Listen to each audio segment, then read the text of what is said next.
Roger and his wife Carolyn Perrin moved into their Harrisville, Rhode Island home in 1970. Built in 1736, the country home surrounded by 200 acres was the ideal spot for them to raise their 5 daughters, Andrea, Nancy, Christine, Cynthia, and April.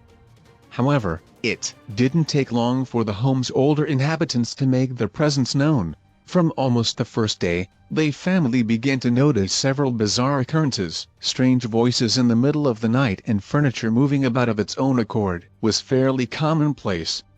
It wasn't surprising considering that the house had been the home to several generations of families. For the most part, the spirits were harmless, but there was one ghost who didn't appreciate having to share the home.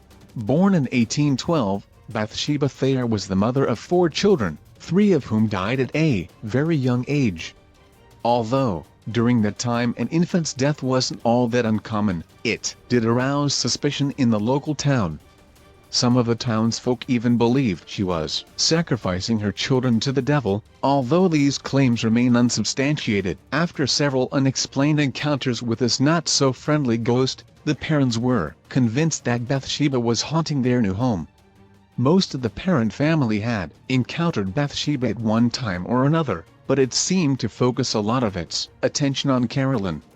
Not only would it issue verbal warnings fairly regularly, Bathsheba likes to show up in person just to make sure she was really getting her message across. The home itself still stands and has had many new residents, all of whom have had some kind of encounter with the spirits who still reside there.